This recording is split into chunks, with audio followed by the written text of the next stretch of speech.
On today's show, we're talking what trended at CES 2018, why the Overwatch League could be a big hit for esports, and why Iron Man is the most important film in the MCU.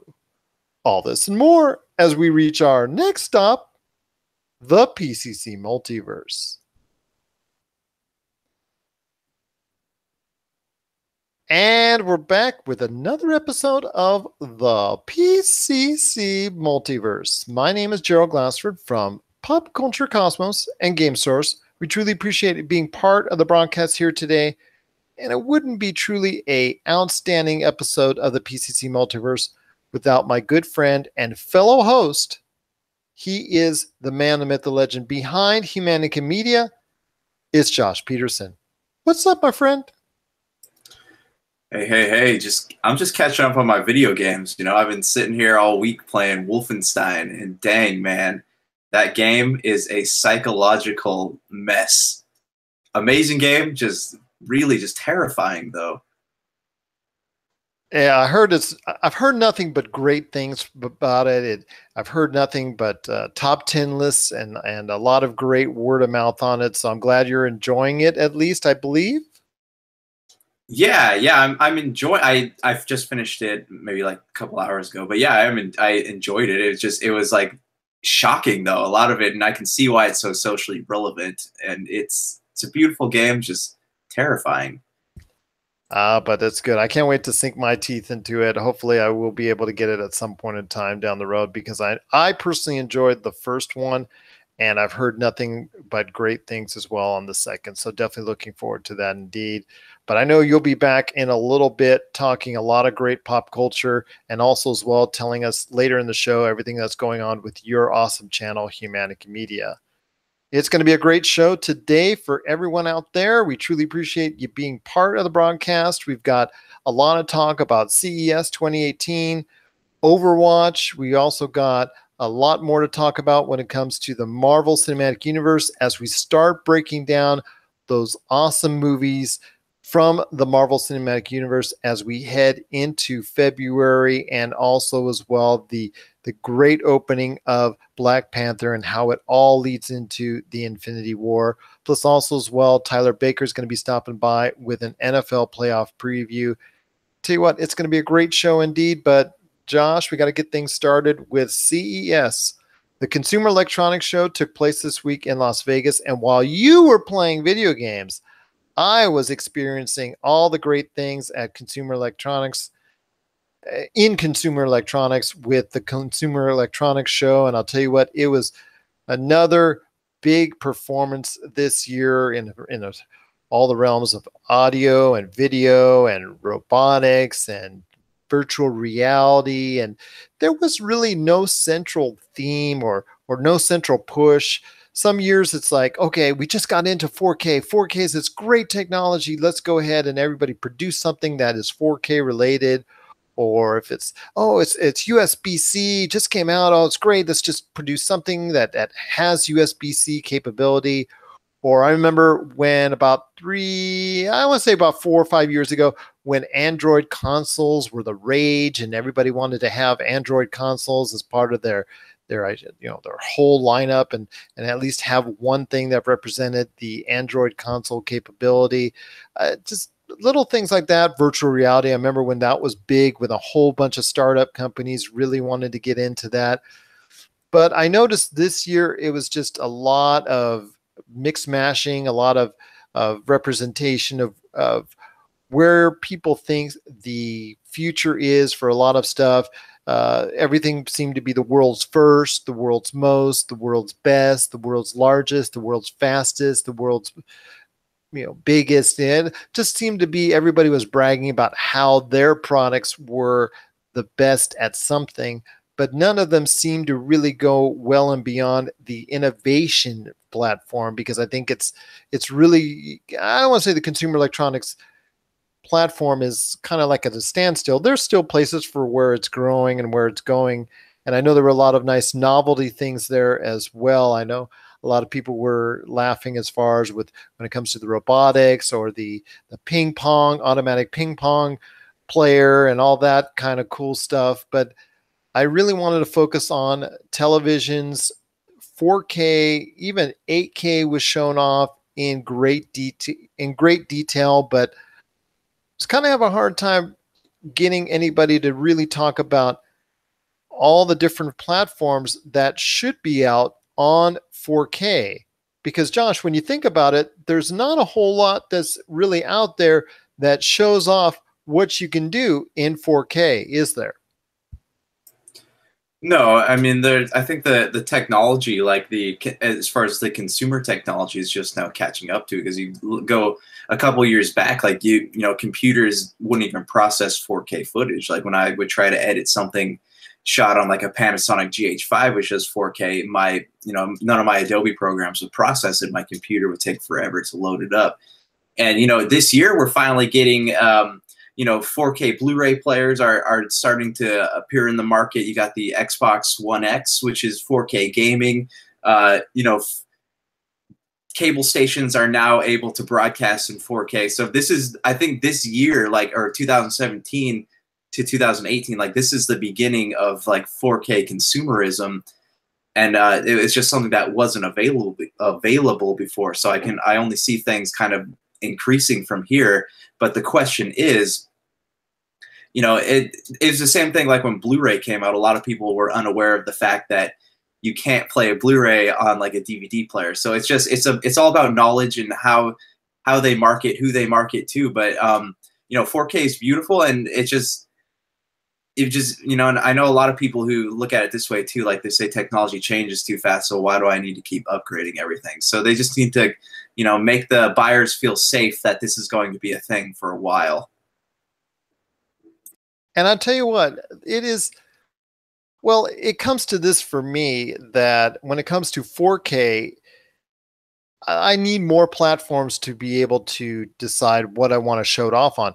4K televisions were huge across the board when it came to US retail sales in the holidays, especially Black Friday. 4K TVs were being bought up by so many different people at so many different outlets. The problem is, there, like you said, coming into 2018, there were just a limited number of outlets that people were distributing in 4K. DirecTV, Netflix were in 4K, and pretty much after that, there was not as much to choose from, which is kind of disappointing. So as more individual outlets, as more individual services, Hulu, streaming services such as that, maybe the Disney Channel when it comes around, also as well, cable stations that are finally getting into gear and realizing that 4K is a thing and that they need to go ahead and develop quickly.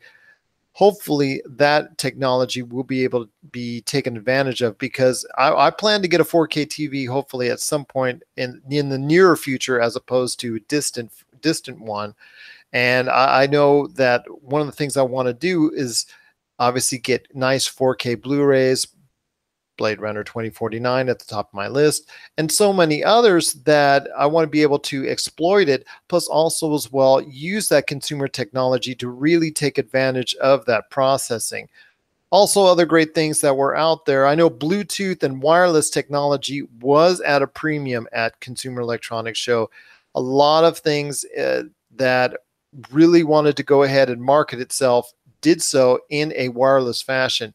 Headsets, microphones, and so much more were really being pushed as a Bluetooth or wireless option, and also as well working with Alexa and Google Home. And that seemed to be almost like a 50-50 type deal, as far as a lot of peripherals really focusing on that. So I ask you, Josh, with all these peripherals, whether it's a alarm clock, whether it's speakers, whether it's headphones, what have you, in the marketplace that are out there, and especially at Consumer Electronics Show that I saw, that are really pushing that aspect, what are your thoughts on the Amazon Alexa and Google Home taking up so much importance within the consumer electronics industry?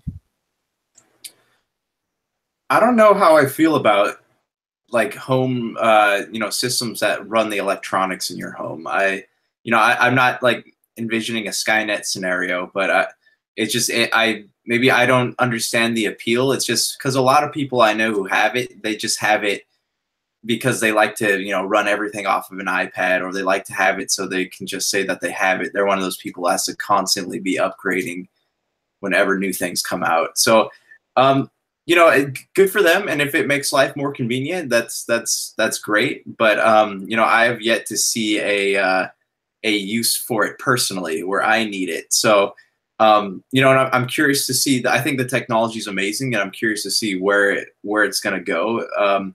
But I guess in the end, it's going to be a matter of like everything, Google versus Amazon. So we'll see like who comes out victorious in that battle. But yeah, I don't know. Have you incorporated any of that into your home, or do you have any desire to? I don't have really a desire to or need to, unless I want to say, Alexa, please play the Pop Culture Cosmos, or Google Home, please play What About This Podcast? That's what I want to do with it. And it really would be just for me and just listening to that, because I really don't have a need to really utilize that in probably the fullest way possible. I mean, I can find most of those things out real easily just by a couple switches, couple flips, and a couple swipes from my mobile phone. So it really doesn't help me that much per se.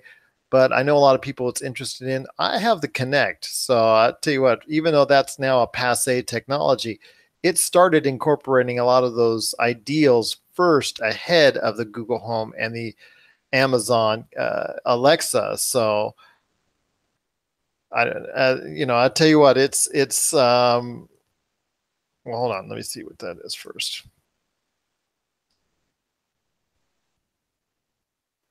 Is it the Alexa? Where's it again?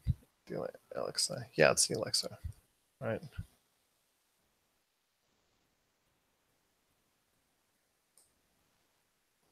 Hold on, Alexa. Oh, the Amazon Echo. That's I would say Alexa enable, as far as Alexa's obviously the individual to talk to and whatnot.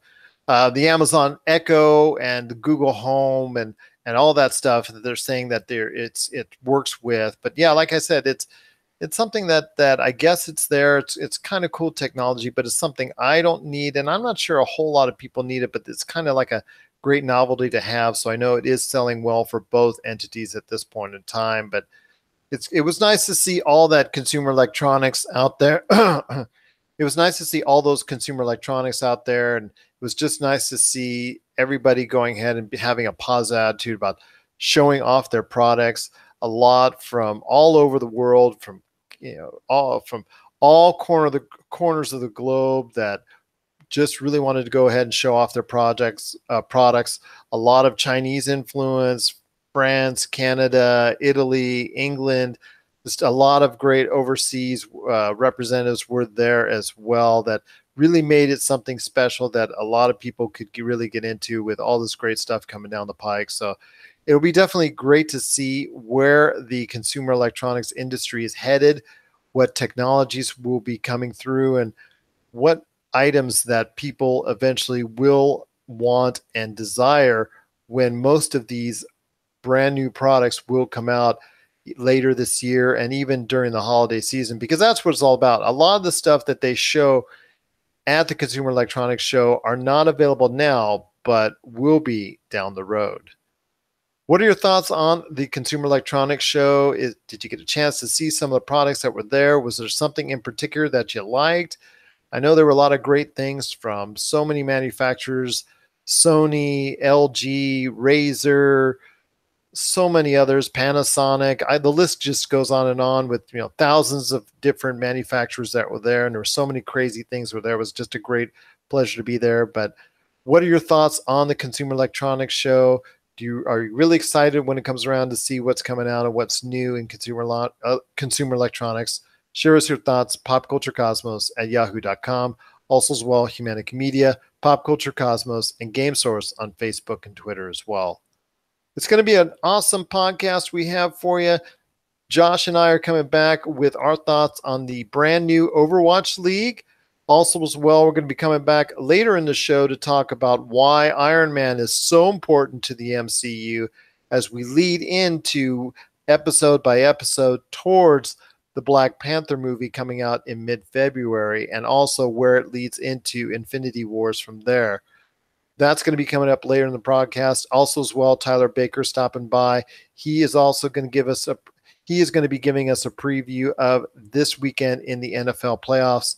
It's going to be a great episode indeed. But first, we've got my man Warren Fernandez. He is going to be he's got his song. He's got his music right here with us right now. It's the great song Mountain View from his Emoji Engine album that you can get on Bandcamp. Yes, Bandcamp. Almost like American Pie. Bandcamp. And this is Mountain View. And this is the PCC Multiverse. And we're back with the program. This is Gerald Glassford from Pop Culture Cosmos and Game Source. We truly appreciate you being part of the broadcast here today. I want to give a shout out to the guys at The Voice from the Underground. I got a chance to sit in on one of their shows as we talked for almost 2 hours of great podcasting as we shared our thoughts on underrated comedy movies, politics, sports, and a lot more. So if you get a chance, check that out. It's Voice from the Underground, starring two great guys that were on there, and I just happened to fill in for the third. But normally they've got three great guys on there. You want to check it out. That is the Voice from the Underground podcast. You can get it today on Apple Podcasts, Spreaker, and a whole lot more. Josh, I know you got a great thing going on with Humanican Media. So pray tell, what is going on in the coming days with your awesome channel known as Humanican Media? Right. We have a Brian from Super BS actually just posted a review of Wolfenstein, so you can check that out. Fancy that. He does that right after you played it. Yeah. Well, I played the first one. He played the second one.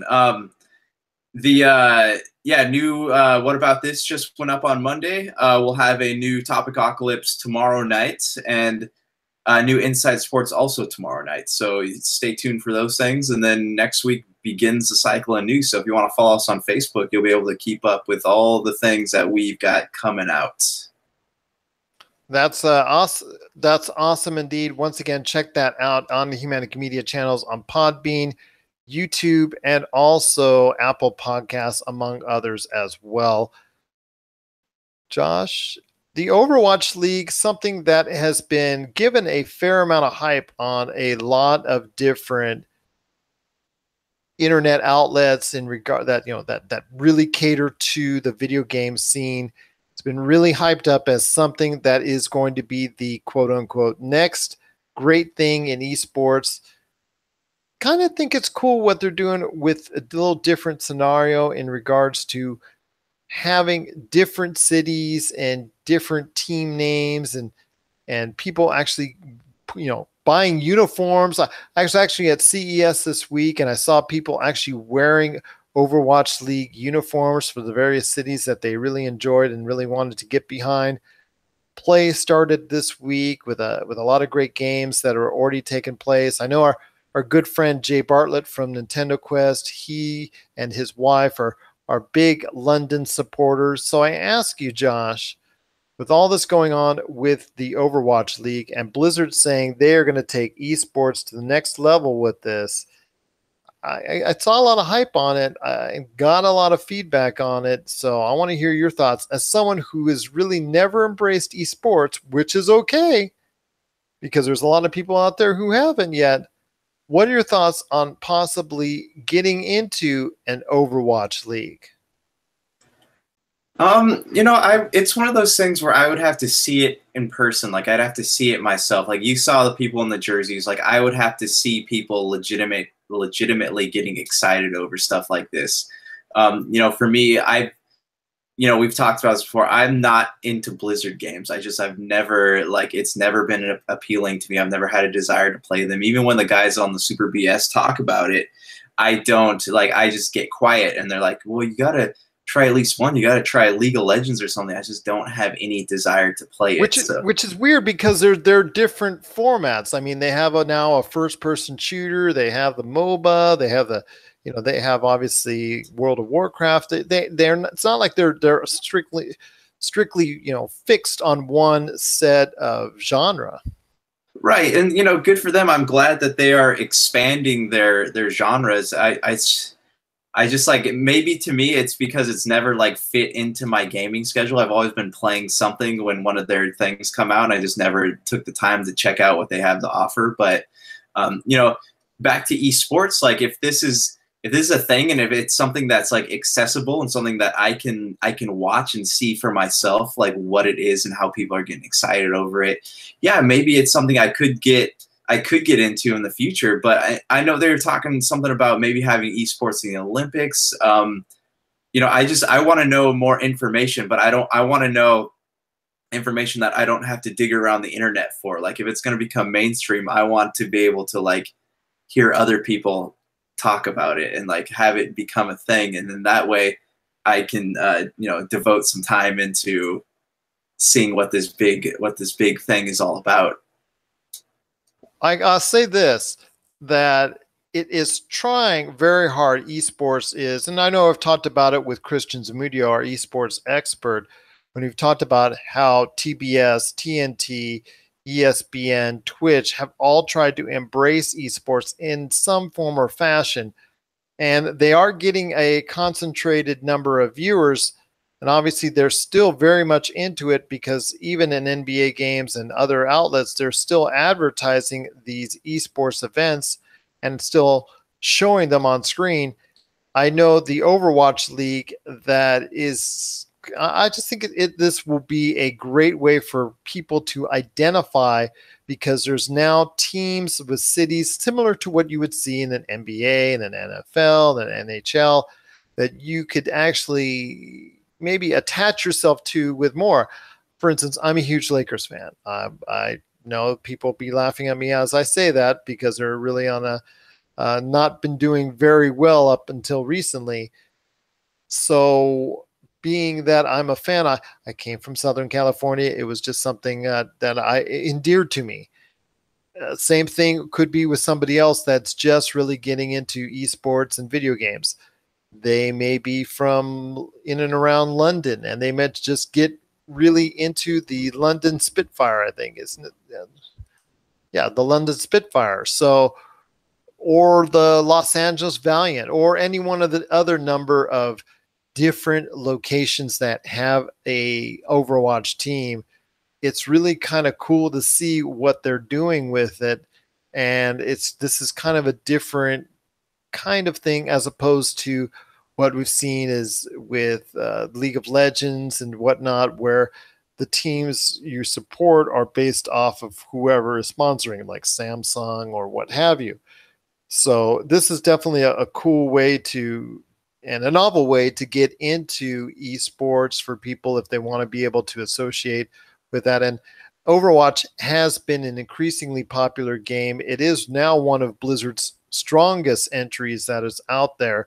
Obviously, it's sold very well, and the casual audience has definitely supported it and made itself a large community within its player base. So I see this as a great chance, if not the best chance, for esports to really break out beyond the concentrated but really hardcore and devoted niche that does follow esports at this point in time. Yeah, I mean, when we were out at E3 and we were hanging out in LA Live, they're having that Street Fighter tournament going on. Like, that was really cool to me. I would love to, and maybe it's just the act of being there. But, if this stuff got on TV and it got popular, like that would, especially if I'm like this and I'm a gamer, I think it would also help people who aren't gamers get excited about it. So I'm on board for it. I just, I would like to see it in action before I like start religiously following it.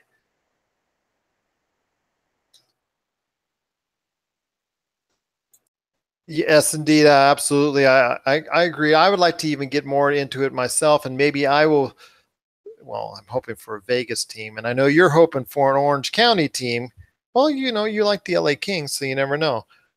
But I definitely would love to see a Las Vegas esports team because I know Las Vegas is or has been very supportive of esports with a lot of esports tournaments. Obviously, we host Evo, so I definitely would like to see that as well. But this could be a very positive sign for the esports community trying to get over that hump and really become a major player in the world of general consumerism, general interest, and obviously the a major player and obviously a major player in the sports scene overall.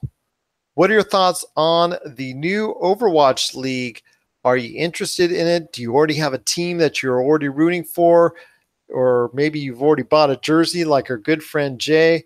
Share us your thoughts, popculturecosmos at yahoo.com. Also, as well, Pop Culture Cosmos, Humanica Media, and Game Source on Facebook and Twitter as well. When we come back, Tyler Baker is going to be here and he's going to be previewing this weekend in the NFL playoffs. And this is the PCC Multiverse.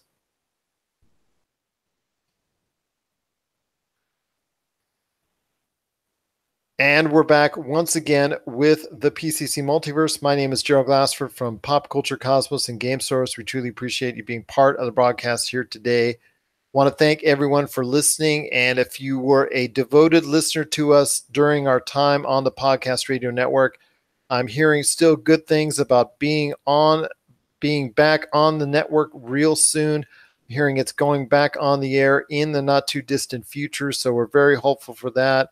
Plus, also as well, you can continue to catch us on Apple Podcasts, ESO Network, the Gunny Geek Network, and in fact, with the Gunny Geek Network, I gotta tell you, on one of their latest shows,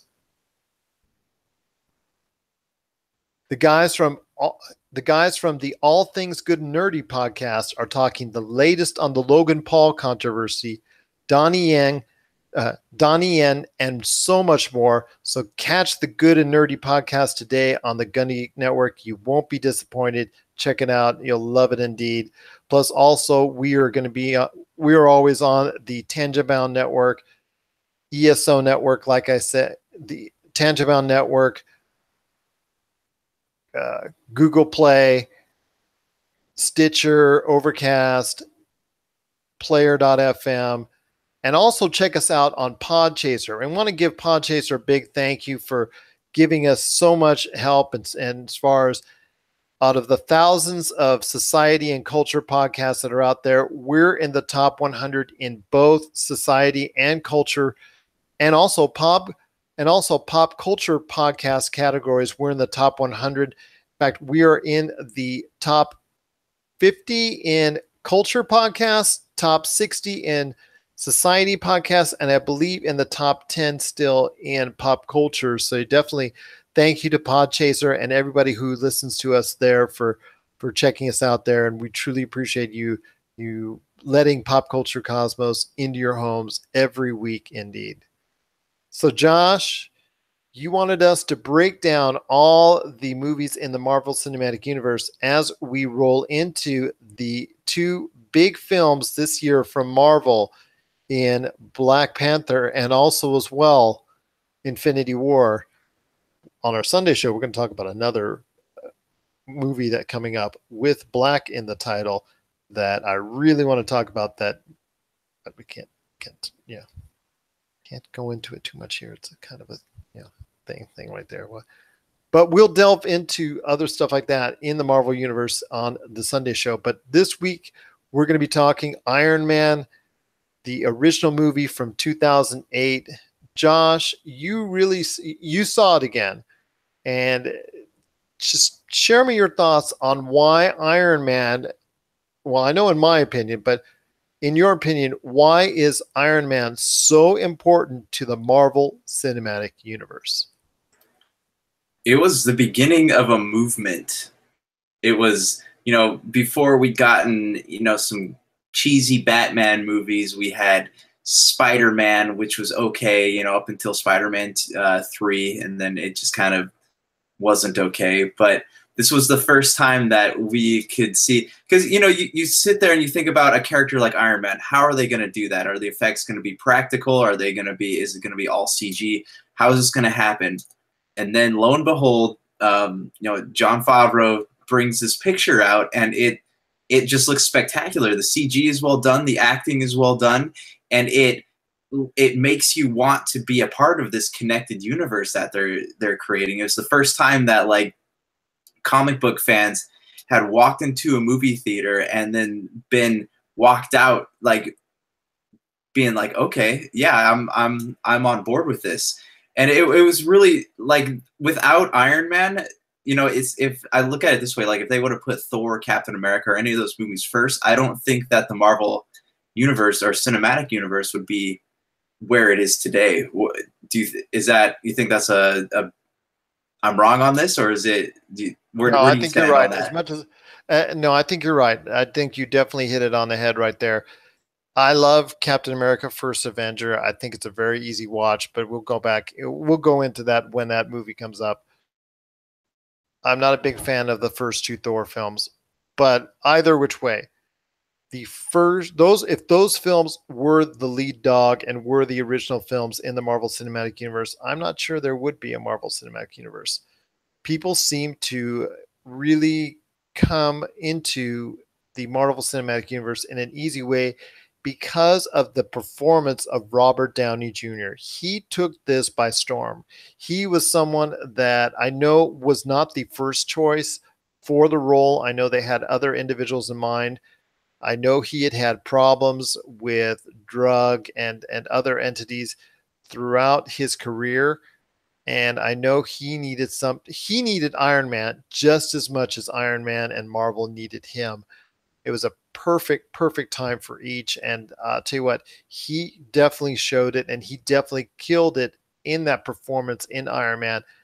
And if it wasn't for the Iron Man, there would be no Marvel Cinematic Universe. If it, let's say, well, we saw this last year with The Mummy.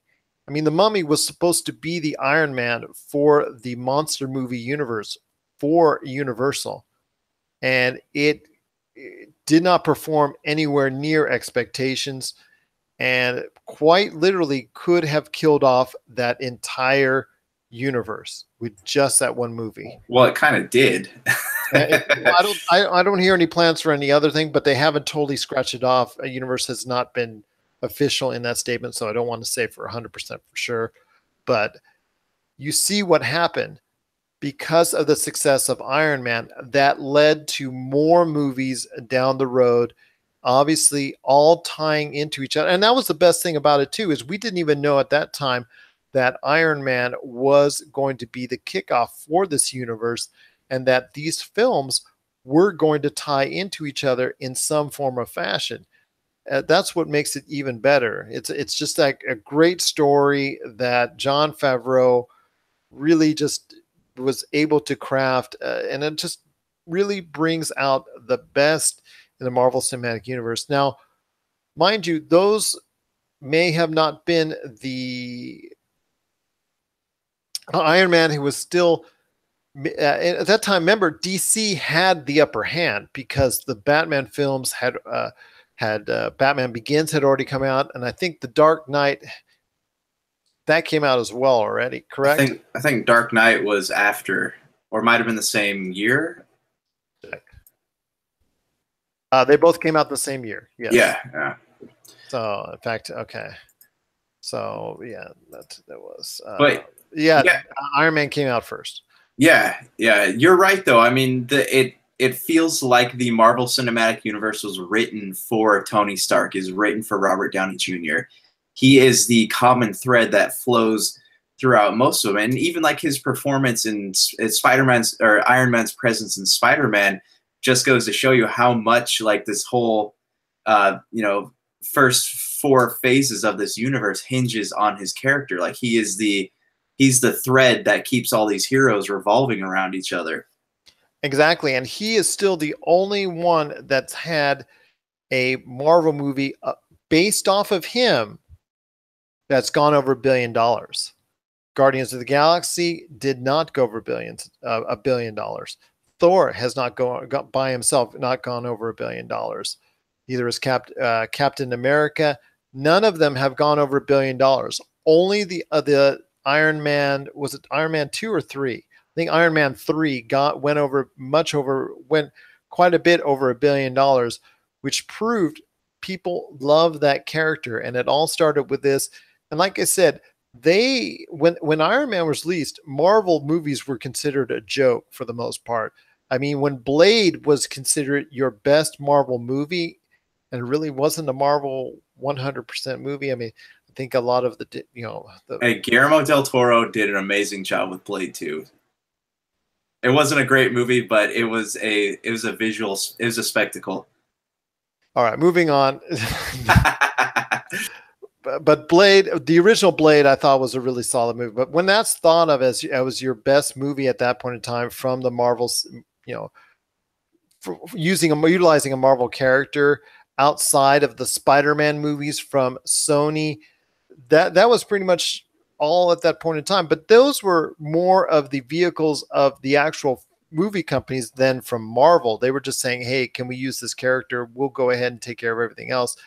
That wasn't really Marvel putting its firm grip on the actual character structure, the story, and actual movie itself. Iron Man was really their first really good attempt at doing stuff on their own.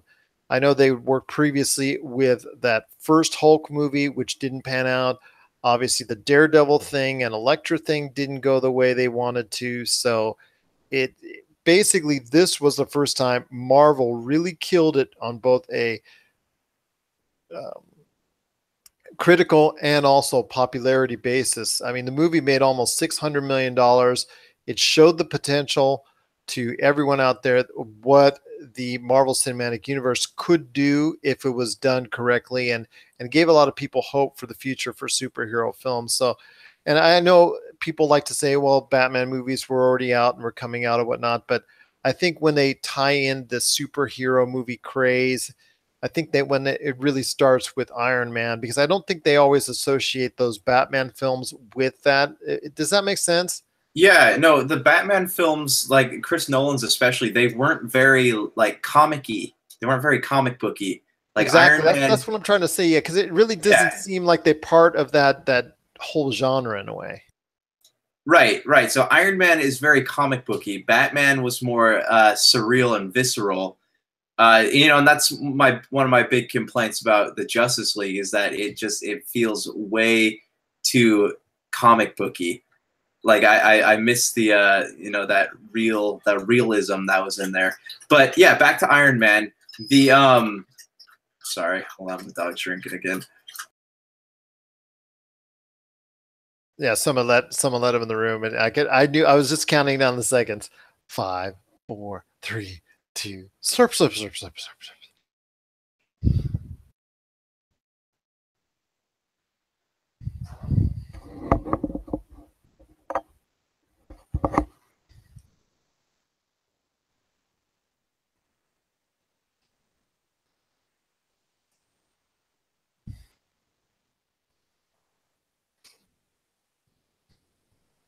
Just need about 5 more minutes at max.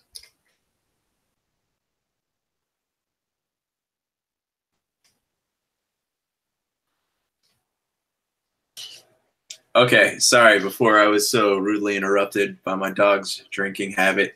I remember going to see Iron Man on opening night, and I wasn't so much.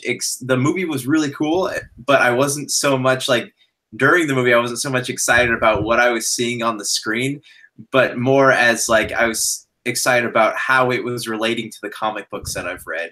So like, because that was also the first time that they had taken a property like that and made it actually associated it with its source material. So I was excited to see like, they're talking about S.H.I.E.L.D. They had the part where you saw strategic homeland intervention, whatever. And I was like, oh, that's S.H.I.E.L.D. And then they had the Nick Fury show up after the credits. And like, that was the moment when I knew that this was going to be something really cool. And it's going to be something that we had never seen before. And it was going to define a whole genre of movies. Definitely, I couldn't have said it better myself, and I think that's why Iron Man definitely is the crown jewel in the entire Marvel Cinematic Universe, because without it succeeding, there wouldn't be a Marvel Cinematic Universe. And it basically, even in the Infinity War and all that, it ties into what Iron Man did and what Iron Man was about. And if some things certainly go wrong with Robert Downey Jr.'s character and Iron Man in either this film, The Infinity War, coming up in May, or in 2019 in the succeeding movie, then definitely his work is to be appreciated and lauded, because he definitely has been a premier reason why the Marvel Cinematic Universe is so strong and so powerful in movies.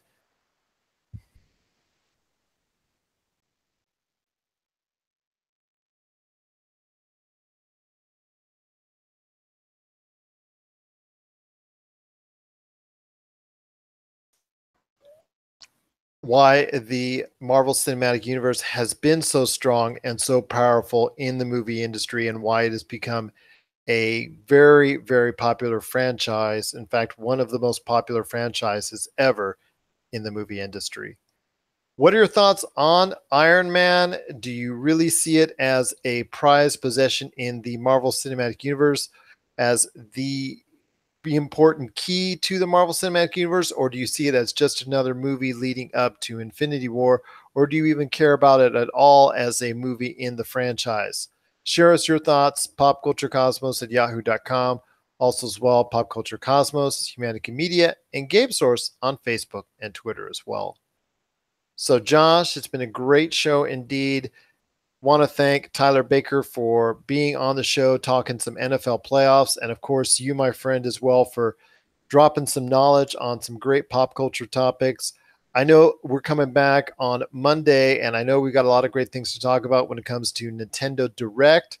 Also, as well, Black Widow. Ooh, can't wait to talk about that, and a whole lot more. So, just enjoying that. You know, I just will enjoy talking about that great pop culture stuff like we did on this episode, and I'm just looking forward to that great thing indeed. And we'll be talking a lot more when we hit the airwaves with the Pop Culture Cosmos show on our Monday program. So for Josh Peterson, that kind of sounded like hit a different octave. So for Josh Peterson, this is Gerald Glassford. It's another beautiful day in paradise right here in the PCC Multiverse. We thank you for listening, and here's hoping you have yourself a great day.